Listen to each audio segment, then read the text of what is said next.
What's going on, guys? Welcome to the Creating Wealth Podcast, where I, Kyle, from Curtin Real Estate, interview local top dogs in the real estate investing, wealth building, and personal finance industries. Let's build together. What's up, guys? The guest on this week's episode of the podcast is super interesting. Conor is an extremely inspirational person that is creating something very amazing in the real estate investing space that is a little different than what you might think. He has a few multis around the Boston area, but is dominantly focused on his big project, Rentable. In this episode, we get into finding a problem in the marketplace to solve and interviewing your target demographic to gain information, the complicated security deposit process, prospecting for new clients for your business, and so much more.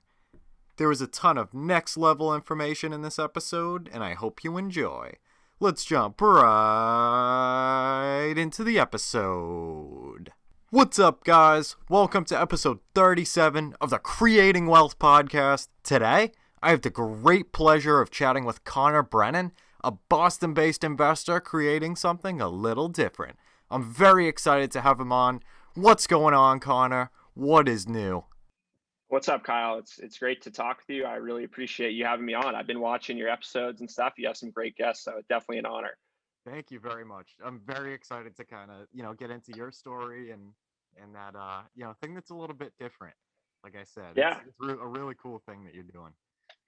Yeah, I mean, I'm happy to talk a bit. I know you introed me as an investor. I would say I do own a couple multifamilies in the Boston area. I was lucky enough that my parents, they were into real estate, and so they introduced me to it. I think, very fortunate in that regard. I have a couple older brothers who are landlords in the area and stuff, so a little bit involved with that. But as you mentioned, kind of taking a different approach to it. I'm actually building a software tool, a platform for automating the handling of security deposits and rental property inspections, in addition to last month's rent. So these are issues that a lot of landlords and property managers have. So building something to make their lives easier. That's incredible. What kind of gave you the idea for that? Like, was it like personal experience and you just kind of saw the opportunity? And Yeah. So basically, as a lot of people do, I was just kind of talking with a friend about business ideas. We ultimately started talking about real estate a little bit because of my background, but we're also both renters living in the Boston area. So both pretty familiar with kind of the pain points of renting, at least from the renter's perspective. I knew a little bit about kind of the landlord view of things. So we started talking about different ideas and stuff that we could do basically. And what we ended up doing was interviewing like 100 property managers or landlords in the Northeast, so Massachusetts, Connecticut, New York, Jersey, places like that. And ultimately, they all kind of talked about how much of a pain it was to handle security deposits. I'm sure you're, probably familiar with the process, but there's a ton of documents you have to handle, payments you have to take in person, and go to the bank a lot to open up separate accounts and things of that nature. So basically, like after we talked to all these people, it became pretty clear, I would say, that it was a huge issue. And we both come from technology background. So I worked at a couple of tech companies in Boston. One's called Toast. It's this big restaurant payments company. And so we had a little bit of experience when it came to this stuff. So we said, you know what, I think this would be a really great problem to solve. And it's a huge problem that we heard so much about. And ultimately, we just took a leap of faith and started, building a team. And now we've built out the product. We've got people using it. And it's been super exciting, a very fun experience so far. that's incredible. That's a ton of fun.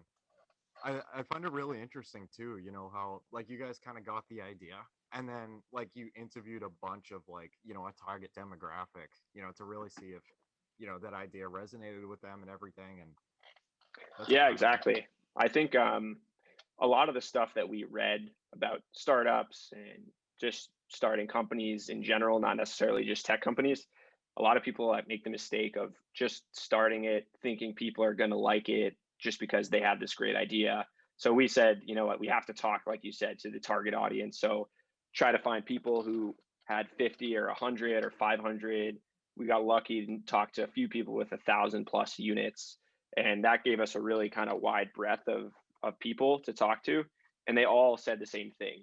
When you get to the huge people out there with 100,000, things are a little bit different sometimes. But for the people with a few thousand or less, which is, 99% of the people out there, Yeah. this is stuff that they deal with every day. And so it just became very clear that it was a big problem to solve. Wow, that's crazy. Yeah. It's a huge pain. I mean, people spend a ton of time dealing with security deposits and also fighting about security deposits. Every year it's tens of billions of dollars in the United States are fought over. And really it's should be a pretty simple process. When you move in, this is what the unit looked like. This is where your money has gone. Now when you move out, this is what the unit looks like. So in theory, it should be simple, but it obviously gets much more complicated than that. I don't know too much about the security deposits quite yet, but yeah, like I've heard from people like here and there, and hearing conversations and stuff, like you were saying, having to go to the bank and do separate accounts and like do this, that, the other, and the interest, and it Yeah. sounds like it's very complicated. It's quite the list for sure. I mean, and you have to do things in a certain time frame or else you might be liable for triple damages. And what's tough is that obviously security deposits are super necessary for people, right? I mean, you want to protect your asset. You want to make sure that your tenant has skin in the game where they don't want to just do damage and leave you high and dry. But the rules and regulations make it so difficult to handle them that it just becomes this huge time suck, and it doesn't really add anything to your life in terms of additional rent roll or revenue or NOI, anything like that. It's just this administrative burden that people have to handle. And once you hit, even 20 units, 30 units, it can be every month you're going to the bank for a few hours. And that really adds up if you start to value your time, which real estate professionals, obviously, your time becomes extremely valuable. So that's the pitch, when it comes to the time saving. Also, if you don't handle things correctly, which a lot of people don't, you can get sued. And that kind of sounds far-fetched, but you'd be surprised at how many people hear their tenants are threatening to sue them or they've actually been sued. And it's almost like an insurance policy in some regards when it comes to situations like that. Yeah, that's brilliant. Now, When you get your house hack, you'll have to use us now that I've been on. Yeah. Let's do it. But so do the rules kind of vary by state, or is it like a federal kind of system, or I Yeah, know so it's that's a actually really it's yeah. that's a great question. It's definitely state by state. Mhm. And as you can imagine, a lot of the states in the Northeast are super tenant friendly, and as a result, they have a lot of laws around security deposits. And the laws exist, for good reason, in the sense that they don't want you to mix your security deposit with your operating income, because you might go spend it on something. You might lose it. You might get foreclosed upon or file for bankruptcy or something like that. And they want to protect the tenant's asset, which is their security deposit. So they instituted all of these rules. Massachusetts has some of the strictest rules in the country. I would say states like Connecticut, New Jersey, New York, Pennsylvania, cities even like Chicago, DC, they have very similar rules. And so there are a lot of kind of patterns that emerge in terms of you have to handle interest. It has to be dispersed in 30 days or 45 days. So I think there's a lot of similarities. There are some nuances, obviously, between them. And then some states out there have no rules. The ones I'm sure you can guess, right? A lot of the southern, Midwestern states say you can commingle, you can do all of this stuff.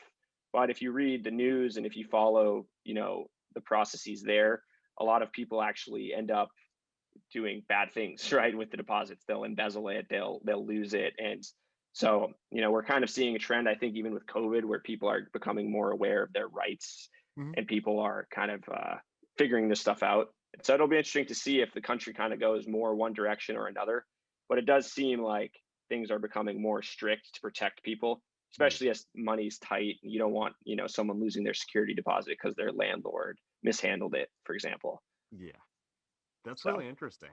Did you see kind of like a change when everything started to kind of hit the fan with that? Like, yeah, in I ter- think in terms of COVID stuff, yeah, in terms of like, your business and stuff like that. And yeah. So one good thing, obviously, for the business, obviously it was a negative event for the world, but people don't want to be in person doing things, right? So with our tool, you can open up a security deposit account from your couch. or you can have we also do property inspections, which I touched upon. So that's like move in, move out inspections, right? Tenants, I had a few tenants who asked me not to come into the unit for great reason, obviously with COVID. We built this tool that actually lets them do an inspection. So I could invite the tenant Oh, to do it on my behalf, more or less. And then I can say, okay, is this good or is this not good? Do I want them to take some more? So we allow that level of flexibility. And I think that it empowers the tenant, but it also saves you time because you don't have to drive over there. You don't have to inconvenience the tenant. And I think ultimately what we're trying to do is kind of improve the relationship between landlord and tenant. And it's a relationship, I think, that's been kind of fraught with issues over the years. I'm sure you're not surprised to hear that, right? I mean, tenants and landlords have been fighting for a long time. And ultimately, it's because there's not a ton of transparency in the process. You might pay your deposit, it goes somewhere, you don't really know where. You're not really involved in the move in, move out process from an inspection perspective. And then at the end of the lease, it's kind of up to your landlord. Like, am I ever going to see this money again? Or is it gone? And if it's gone, am I really going to sue him or her? Probably not, right? And so I think there's a lot of opportunity there. And I'd love to come back on when you got that house hack under your belt and see kind of how you've navigated it. I'm sure you've talked to others in the industry who talk about how testy the relationship can become at times, and yeah. so it's a universal thing, right? Yeah, it definitely is. That really is crazy, man. Like I love that idea so much. Like just like the pros that you were listing are they just keep going on, you know what I mean? And like you said, between the time and like the relationship between like the tenant and the landlord, and just to be able to kind of give the tenant, I guess like a little bit of, I don't know if like power is the word, but responsibility maybe, if they wanted to take the pictures and stuff themselves, like Right. that's incredible. And being And I able to think kind of do it, from your couch as well. You know what I mean? Like, what's not to oh love? yeah, I mean yeah, exactly, especially if it's funny, we talk to some people, right? If you're trying to grow your portfolio and if you're doing well, then it's a perfect product for someone like that, where you have to figure out, okay, how can I best allot my time, right? If I go from 20 units to 40 units to 100 units, I can't rely on going into the bank, or maybe I'll have to hire an assistant to handle tasks like that. Yeah, And it becomes this calculation that you have to do. So I think people like that, it really resonates with them because it just saves you so much time and effort. And also, I think, the people who care about the relationship with their tenants, they tend to be the good landlords out there, right? The ones who respect their tenants, want them to be involved, want to have a good relationship. And this is a perfect opportunity for them to kind of bring software into the picture, which, as a young person myself, I'm always a huge fan of. I think, there's a ton of wasted time where I've had to go and get certified checks at the bank, take the train downtown, and took hours out of my day just to drop off this thing. yeah, And, that's another reason I like it too, because I would actually use it and get a lot of value out of it. that is really cool. I mean, it's kind of cool how you can, test it on your own properties as well. Like, have Oh you kind yeah. of like done that and like, had little like things that you were thinking about implementing or taking out and like, kind of tested in your backyard, I guess you could say. Yeah, I actually had the very first tenant who ever did an inspection with us it was like 2 or 3 months ago now, Yep. when COVID was kind of more, we weren't at the vaccine level we are now. So I didn't want to be a burden, and it was a great opportunity to test what we were building as well. So I sent it to her, and she took like 60 photos. And I think it really, from talking to her, it added a lot of value because she, one, could let me know there was a slight issue somewhere that we had to get fixed. And I don't know if she would have really felt comfortable just kind of coming out and saying that necessarily. And so giving her the tools, and I could see it, which was awesome. Like, I just logged into my account, and basically what happens is, like, she takes all of these pictures and she writes notes, and I can see the report on my end. And so right away I could say, oh yeah, that shouldn't be like that, right? And it just gets, it's very nice to see the output of this report that's really nicely generated, but also just having that relationship where I think, had I not done this, I probably never would have heard from her, and maybe she would have had a worse experience, right? And so I think that's where the kind of intangible value comes into play too, where you have tenants that are happier. Ultimately, they're probably less likely to leave. You're gonna have lower turnover. There's a lot that goes into this, and I think there's a lot of value there as well. Yeah. Wow. That is nuts. So we're early stages, obviously it's been very exciting, but we have, seen people be very happy with the tool. And I was mentioning to you off the air that we're doing cold calling and outreach and trying different ways to find people, because I think, in the Boston, Massachusetts community more generally, it's something that could be super useful, but it's just about getting to the people at the right time, right? Like, it's a super busy time for property managers and landlords right now. And so we've definitely faced like the challenge of getting people to prioritize this versus doing a rental or doing a project. And so that's kind of what we're up against right now, I would say. Yeah. And so it's been super interesting to see kind of that side of things as well, right? Like, when's a good time to talk to people? Maybe we just punt the conversation a few weeks and let you wrap up that renovation, and things like that have been really interesting to see, that I think a few months ago I wouldn't have really known, were going to happen.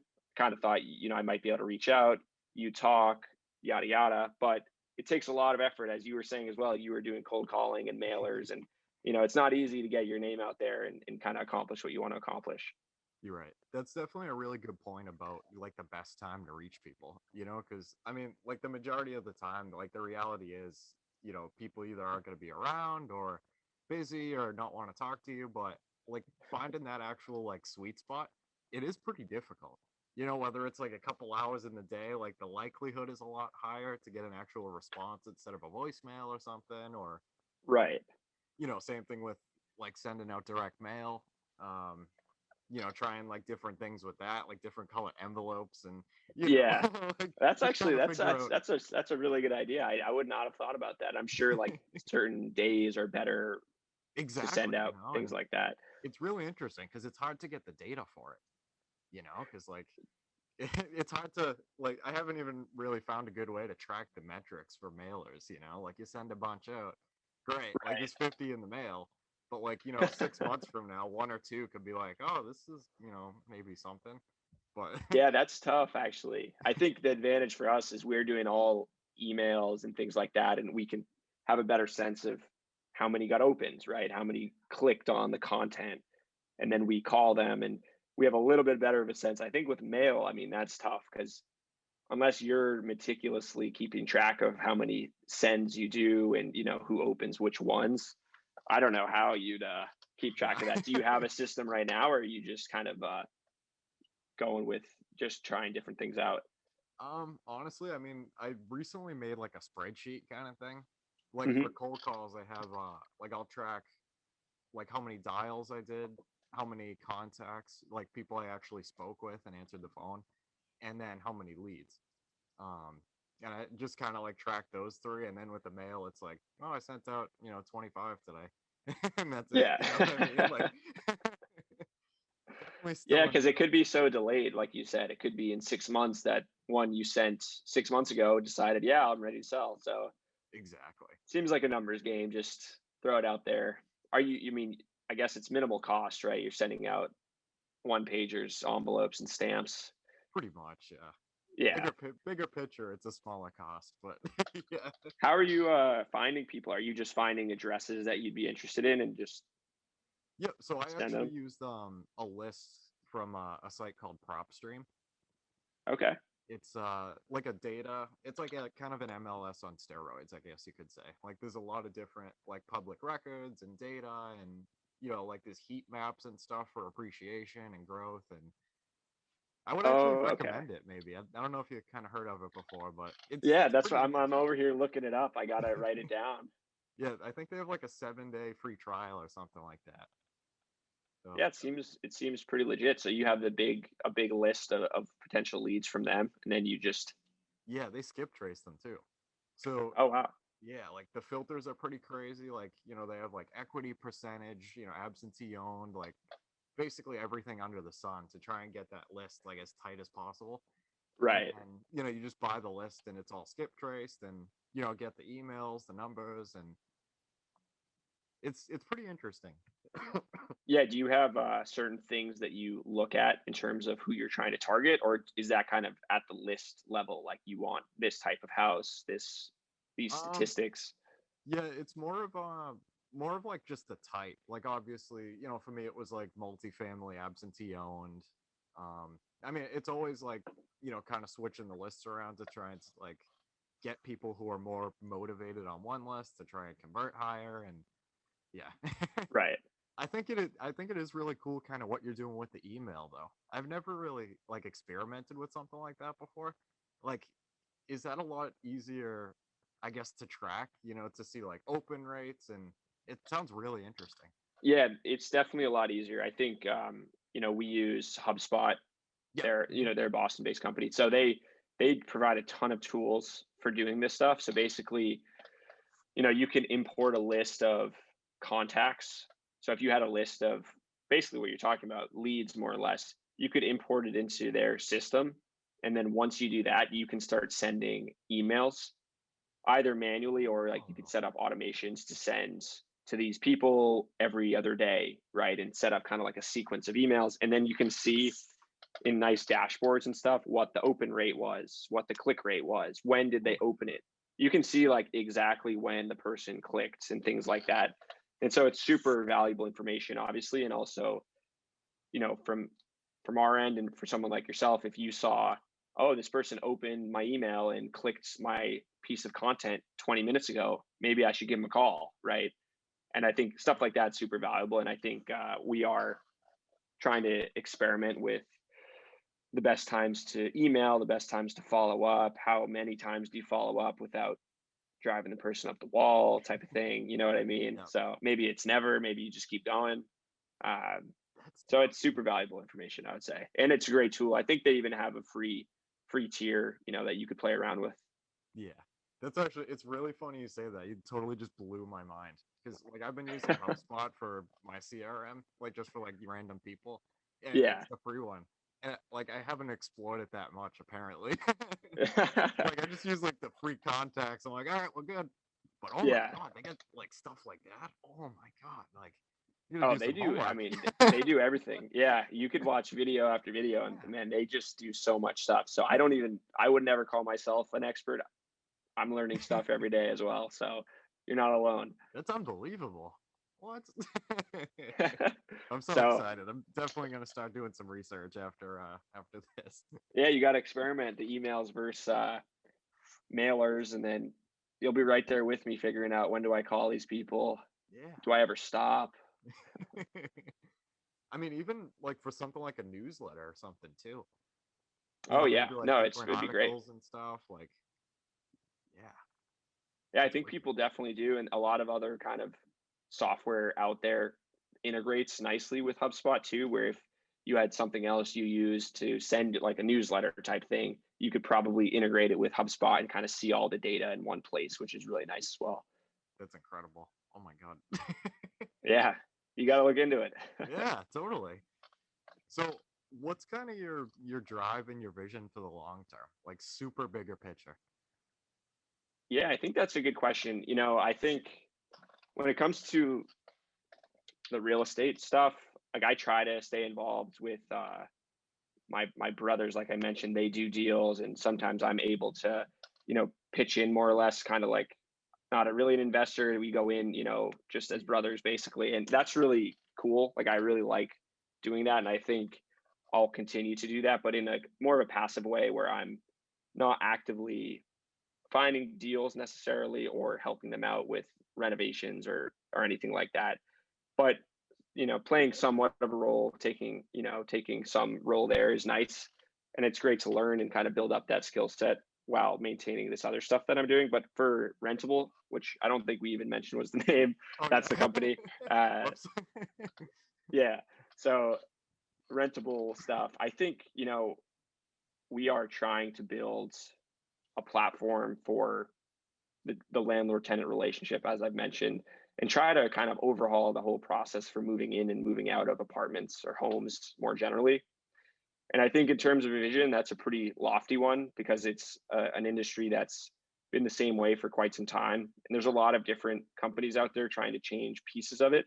But I think we're looking in the 5-10 year horizon to be the ones that really overhaul the entire experience for both sides, not just landlords or tenants, but both of them.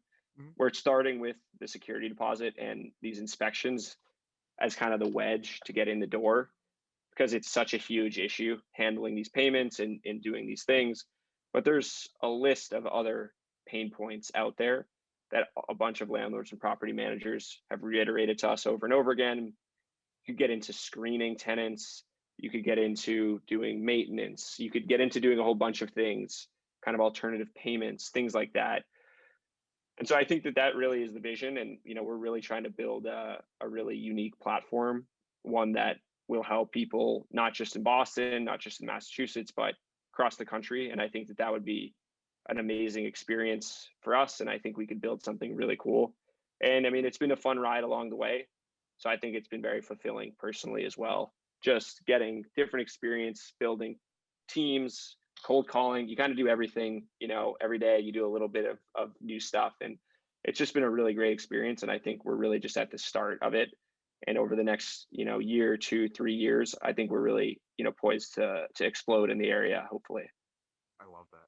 I meant to ask you, are you guys kind of like dominantly beginning in like the Boston, like the Massachusetts kind of market, or are you kind of going in like a couple different states at once, or? Yeah, so we're I'm from Brookline, so I grew up in the Boston area.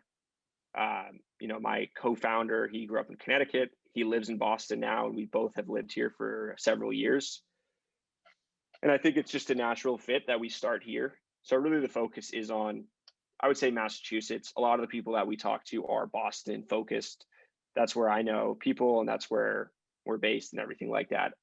I think over the next few months, we'll stick to kind of Massachusetts, try to find people here that are interested, continue to add features, and then go into other states in the area. I think given the Northeast is so compact, there are a ton of landlords and property managers who own in different states, which I think is interesting. So we've talked to a bunch of people who have properties in Massachusetts and Connecticut, or Massachusetts and Rhode Island. And so I think naturally we'll start to spread out a bit.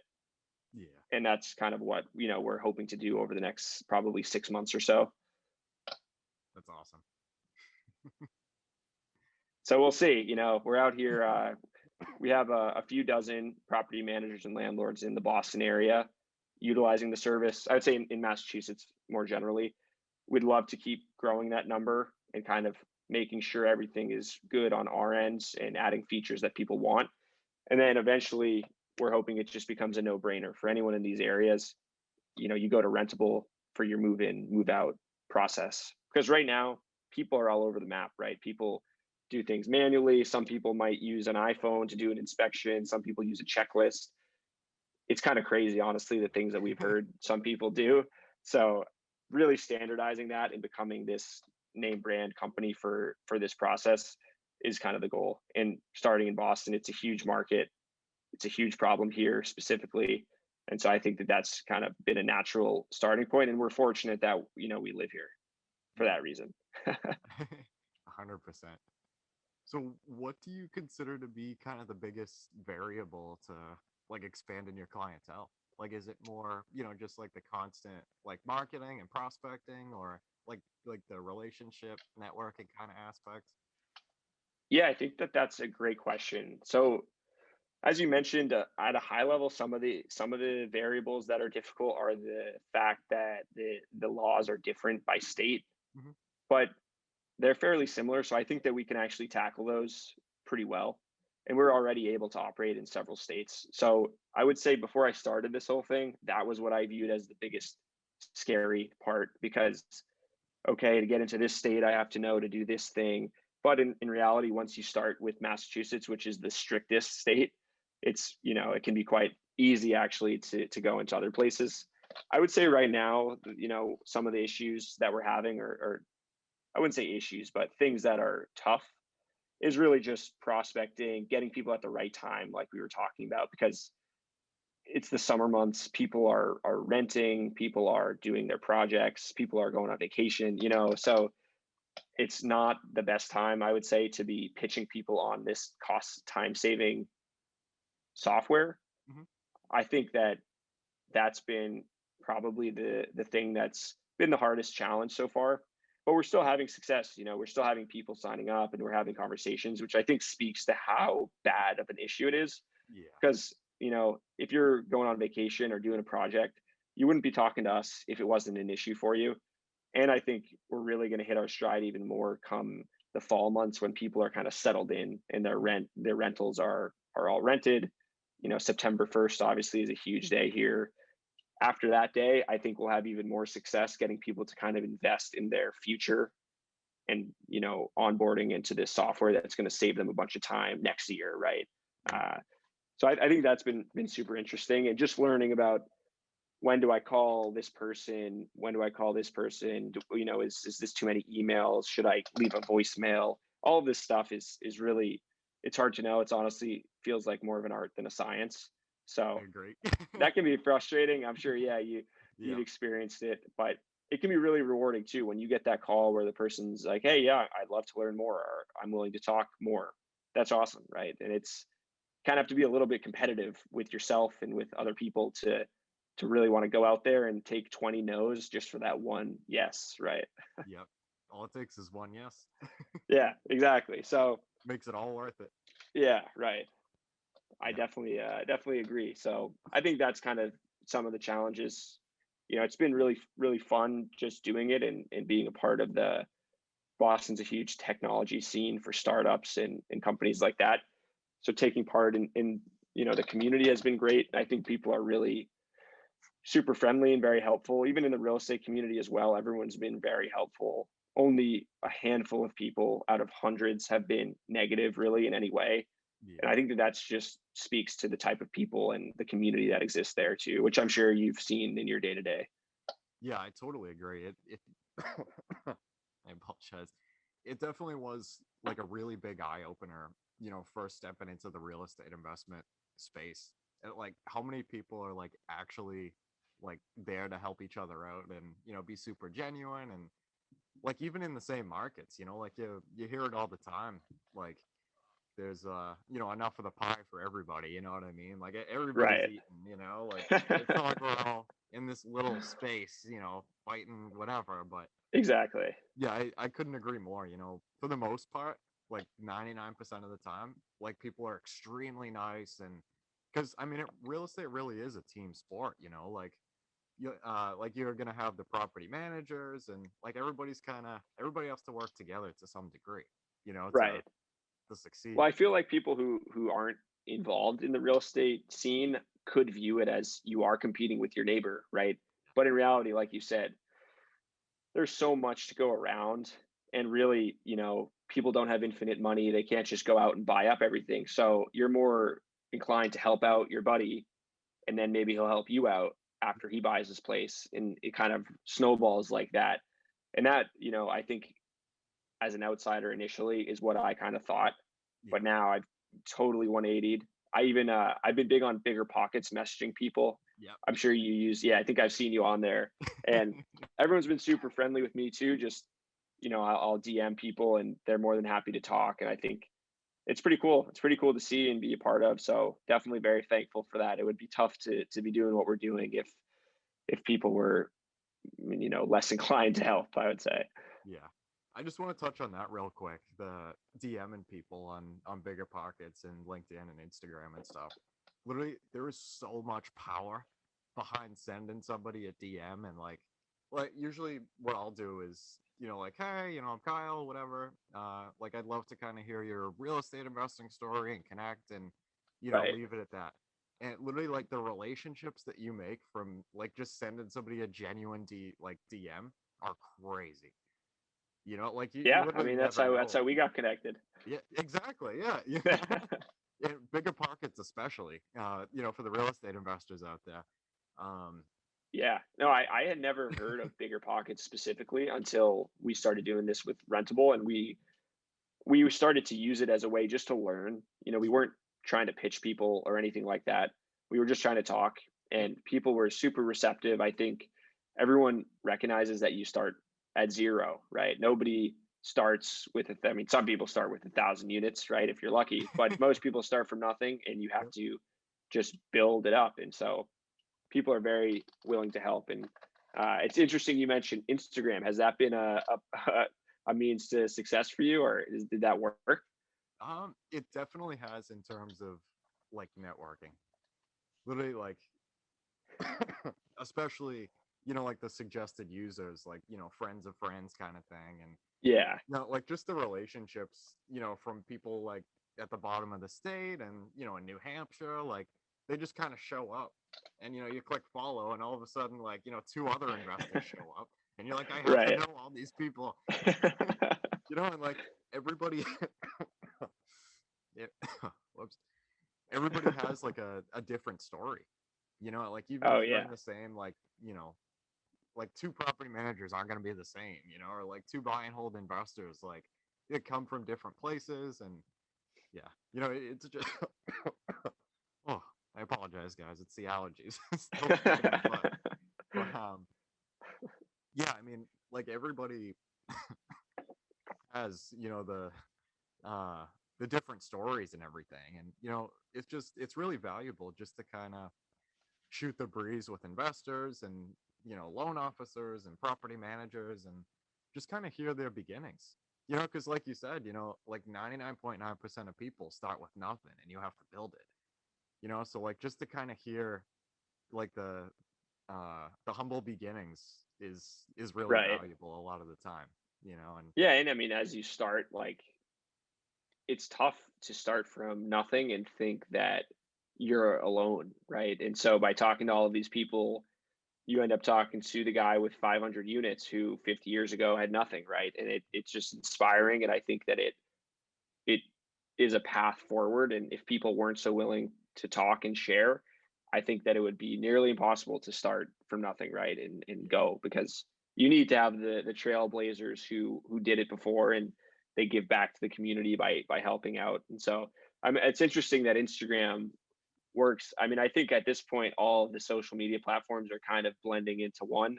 And so I guess it makes sense, right? I mean, it's just another way to connect, and I'm sure people are sharing their deals or pictures of renovations, and then, all right, this guy, I need to talk to him. pretty much. Yeah, I mean, honestly, that's a really good point. I never really thought about it like that. That like bigger picture, like the social medias are all just kind of like one at this point. You know what I mean? Well, I Like log real. into LinkedIn, and it's like, a essay about someone's personal life, and then pictures of, who knows what. And so, yeah, I've started to notice, at least on LinkedIn, definitely, that it's like becoming more almost like Facebook or whatever. And so, uh, yeah, I don't know. I do feel like longer term, they all just kind of, you might share a professional experience on Instagram and then a personal one on LinkedIn. Whereas 5, 10 years ago, I don't think that was the case, at least from what I remember. Yeah, 100%. It just, I mean, I think pretty much like just the principle of like getting out there and talking to people is just like ridiculously valuable. And like you said, there are a lot of people that blaze the trail for you and are gonna like pull you up. And I Right. feel like the way I kind of think of it is like the people that helped me, like, then you learn it, and then you're like the next guy, to pull other Yeah. people up with you, Pay it like continue forward. the circle. Yeah. It's incredibly interesting, and like I've seen too that like some of the most successful people are the ones that help out the most people, and Oh it yeah. really is Right. incredible to look at, like it's nuts. Yeah. It's almost like, how do they have so much time, right? If they're these successful guys. But yeah, I think it's awesome. I think also real estate is great because you don't need to have any kind of arbitrary college degree or go to a fancy school. You can kind of just grind it out, and if you're smart and you know people and you really play the game, you can be successful, right? Whereas in other industries, you might need a graduate degree or, God knows what to get in. So I think it's really cool to see that as well. Yeah, definitely. It really is like just a different like field, like you said, you know what I mean? Like there's not one like right way to do things. Like you could be like as creatively as you want. There's like a million Yeah. different niches. And you're Oh right, yeah. like you don't need any kind of degree or a license or anything, like you just kind of, play around, see what works, what doesn't, like, what works for you, and the sky's the limit. Yeah, I've started to see people on online be like they only invest in trailer parks, for example, and that I never thought about that as an investment strategy, and it just kind of exemplifies the fact that you can just focus on a niche, like you're saying, and just go for it. And if you become the master of that niche, you can be super successful, regardless of if it's modular homes or trailer parks or multifamilies or you're an apartment syndicator, right? You can do all sorts of things, and it's pretty remarkable. I would say before I was doing what I'm doing now, I was not aware of all the different paths. My family members are mostly buy and holds investors where they might buy a triple decker and rehab it. But there's so many different ways that you can go. And I think if you're smart, you can be successful in any of them. Yeah, 100%. And even like you could try out a lot of them, you know what I mean? And like see if Oh it works yeah. for you and see if it doesn't, like Right. it's unbelievable. Real estate really is like nothing else. It's crazy. Yeah. I mean, yeah. We'll see. I'm looking forward to seeing how things go on your end. I mean, we talked about this last time we were on the phone, but everyone must say how jealous they are that you're so young, right? Especially in the real estate world, I feel like it skews older too. It definitely does. I honestly, I got extremely lucky. Like I started getting into investing a couple months before I turned 18. And then Yeah, that's crazy. I fell in love with investing in general, and like equities, and that turned into real estate, and it just, I don't know. I got very lucky. Most people are doing other things when they're 18 or 17. I don't know. But it's a lot of fun to, kind of spread the message and, just kind of show other people what's possible. Like even at like younger, I once in a while, like I'll find people who are like 18, 19 years old, like younger than me. I'm like, you guys Yeah. crush it, like go do this. Right. You got this. And it's just it's a lot of fun, to kind of see people just starting off so young in general, you know what I mean? And even like in their 20s as well, like bigger picture, like that's young as hell. Like that's Oh like yeah. the very beginning, you know what I mean? Yeah. Like yeah, it's what's your vision for your own kind of personal real estate path? What's your goal? um honestly, I mean, the plan now is to, basically kind of do like the stack, like Brandon Turner's The Stack. I don't know if everybody's kind of familiar with that, but I don't know if he coined it or what, but whatever. So Brandon Turner, he's one of the hosts on the Biggerpockets podcast. He talks about Right. something all the time called the stack, where you either buy like a single family and rent it out, or you buy like a duplex and rent it out, and then like the next year or like your next property, you'll buy a 3-family, and then you'll buy a 4, and that'll turn into a 6 and a 10, and like just Yeah. kind of keep building your way up. So definitely something like that. I mean, I totally want to get into my first house hack, as a 2 or a 3, and then, be able to refi out, to get the next one, and pretty much just keep building up. I mean, I have Right. a vision of kind of making a like a lead generation like funnel kind of thing, and being able to kind of have a pipeline full of deals like across the US, and kind of have people in each market, and just kind of be all around, and Yeah. Would you I know you're looking in the Boston area or Lowell. Would you be looking elsewhere? Would you be open to that, or are you trying to stay local for the first few? I think for the first one, I definitely want it kind of around here. Yeah. But maybe for number 2, once you kind of get the processes in place and, kind of Right. build things up a little bit more, I would totally be a lot more open to, like doing something out of state. Yeah. But Yeah. The first one being out of state would be tough, I think.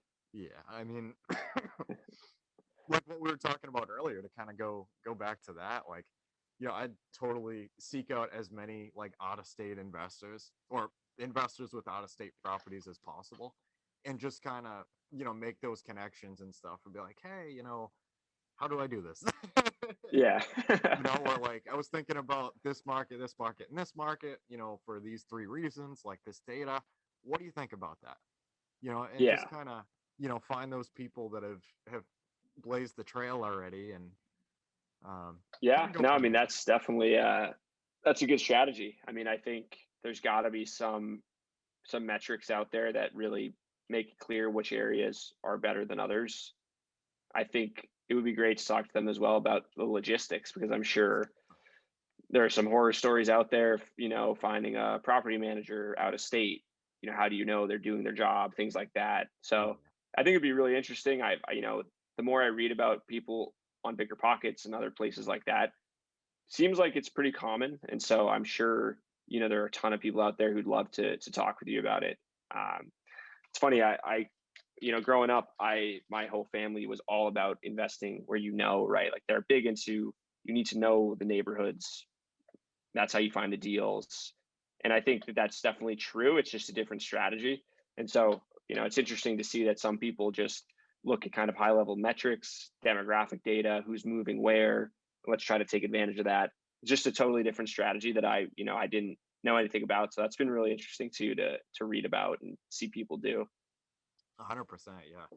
I I'm so jealous that you have a family of investors, man. I would literally like kill to have that. I'm like, my mom looks at me like I have 10 heads for it, so like some Yeah. of the stuff that I want to do. Like she doesn't have any idea. How was it kind of, I guess, like growing up with, like investors literally all around you? Like, did they kind of, I guess, like instill like a investor's, like wealth building mentality from like a young age, or was it just kind of like something on the side? Yeah, I think my parents did a great job with things like that. So they immigrated from Ireland to the United States. So they moved here. They didn't really have a network. They didn't have, obviously they had the Irish network more generally, which in Boston is huge. Mhm. But they kind of moved here when they were your age, basically 20 or 21. And they kind of viewed it, as a lot of people do, as the way to build wealth in the long term. And they weren't really equipped to do traditional corporate jobs and things of that nature. So it was almost their only choice to do something like that, to better themselves and to give us a good future and everything like that. So super lucky that they were able to blaze the trail, right? That's why I was bringing it up, because I saw it firsthand. Like they grinded it out, they networked, they did all of this stuff to find their first deal, and kind of how you were talking about, just snowballed it. And obviously there were ups and downs, and they learned a lot. And I think growing up, the biggest thing is probably the idea of being your own boss, of kind of building something over the long run, and not expecting things to just happen right away, and kind of high level principles like that. We weren't sitting around the table talking about cap rates and other things like that, but there's certain things you learn just from talking to them that stick with you. They also did things aside from real estate. They owned a couple small businesses, and they were just very entrepreneurial, I would say. And that's kind of what was instilled in us. Not necessarily owning triple deckers, but just doing something on your own. And Yeah. that's really powerful. And I think it's a story that a lot of immigrants have and share. And just super lucky to have them around and learn from them. Obviously, what I'm doing is not investing in real estate, but it is doing something on my own. And I think that that's super powerful. And I owe it all to them, really, to have learned that. So definitely was a huge advantage, I would say. And just seeing that world, because most people, have parents who have typical jobs, and there's a lot of value there. But if you want to go off on your own, like you were saying, it's tough to have kind of parents who would look at you with like you have three heads if you're talking about house hacking or something like that. So it definitely was a huge advantage. And I think now my brothers are big into it. So it's great to have them too, just to bounce ideas off of. They're obviously more into it than me, like more involved day to day. And so they're the experts, and I just rely on them for, certain info. Wow. That's incredible, man. That really is awesome. Yeah. I mean, it was very lucky, very lucky, I would say, for my end. So I can't claim too much credit for that. But yeah. Ooh, actually, what is your best piece of advice for new investors or like new business owners wanting to kind of start out? Yeah, I think I saw that. I was like, see, am I qualified to answer this question? I think I'll stick to the second part of advice for, like, if I could give advice to myself 8 or 10 months ago, which is when we started this whole journey. Yep. And maybe it rings true for investors too, but I think I was really impatient, I would say, where I kind of expected things to happen a lot quicker. And just knowing that things take time and that can be okay. And I think that would have saved me a lot of stress and anxiety 10 months ago, because you kind of just want it to happen overnight, right? And knowing that it's going to be multiple years, you got to build, and you got to build relationships, in our case build software. And but a lot of that rings true in kind of anything that you're going to do. Like you said, if you start real estate investing in your 20s, that's still super early. You're going to have decades, hopefully, to continue to build and stack on yourself. And, hoping that in a few years, look back and think about, it actually did happen quickly, right? And I just needed to have that perspective of, it doesn't need to happen in a week or a month. If it takes a few years, that's okay. I mean, we're building something bigger. And so I think that's advice I would give to myself, and maybe other people would find value in that too. But I think it does ring true for the real estate investing as well. Yeah, totally. That really is golden. It's hard to kind of implement it too. You know what I mean? Like, you have Yeah. that vision and you want it so bad. You're like, come on, man. Like, why isn't it here yet? But like you said, if it's anything like really big and very significant, it could be like years before that happens. Just to kind of, enjoy like the little things as they're getting built, like you're on the right path, right direction, and just kind of enjoying Yeah, the ride. I would say definitely. And I think you can relate to this too, of there's going to be ups and downs as well. Yep. So, you mentioned you had a deal fall through, right? That obviously was very negative news. And I'm sure at the time it felt terrible, right? And now, hopefully looking back, you might have taken some learnings from it. And, we had very similar things happen as well, where in the moment, it feels like the sky is falling, right? But you become stronger for it. And I think as long as you take that approach of always wanting to learn from the experience, Yep. Hopefully, in theory, you should be better off for it in the long run. Yeah, totally.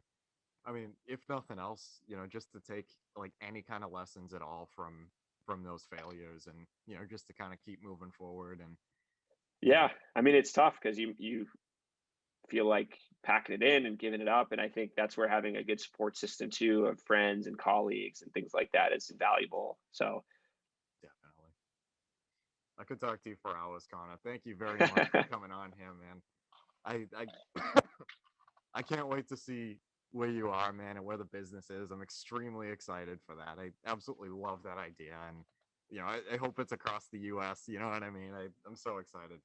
Where on social media, can you and the company be found or yeah, so contact? we if you go to rentable.com, Yep. that's where we can be found right now. We're on LinkedIn as well as Rentable. Mm-hmm. So we should be easy to find on most channels. Yep. We will be revamping our website in the next week, honestly. So it's going to look a lot cleaner, a lot newer. We just got into this. It's called an accelerator.